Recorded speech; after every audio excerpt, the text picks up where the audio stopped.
Rap నిజంగా చెప్తున్నా చాలా చాలా బాగుంది. ప్రతి ఒక్కరు నీ దండం పెట్టి అడుగుతున్నా.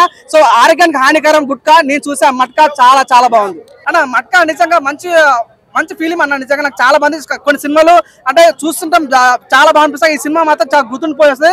కొన్ని సీన్స్ చూస్తుంటే నిజంగా గుర్తు వచ్చాయి నాకు. అరే ఏం సినిమా బాబు, ఇట్లాంటి సినిమా తీసాడు కరుణ కుమార్. నిజంగా తను ఎంతమంది పలస సినిమా తీసిండు, కానీ ఈ సినిమా అంత రెట్టింపు ఉందన్న.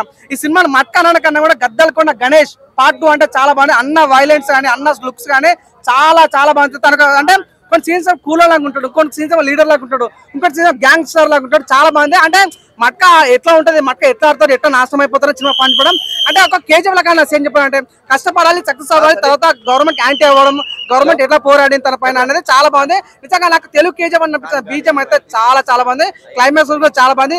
చెప్తే స్పాయిల్ అవుతాయి కానీ సినిమా చాలా బాగుంది, ప్రతి ఒక్కరు బాగా నచ్చుది. నిజంగా తెలుగు సినిమా నా మెగా ఫ్యాన్ చెప్తున్నా. మన సినిమా, మన దమ్ముల సినిమా, మంచి కంటెంట్ ఉన్న సినిమా, దయచేసి ఎంకరేజ్ చేయండి. నేను చాలా హ్యాపీ ఫీల్ అవుతాయి. జస్ట్ శాంపుల్ మాత్రమే, గేమ్ చేంజ్ చెప్తా. సంక్రాంతికి రాబోతున్నా మెగా ఫ్యామిలీ యొక్క సత్తా చూపిస్తామన్నా.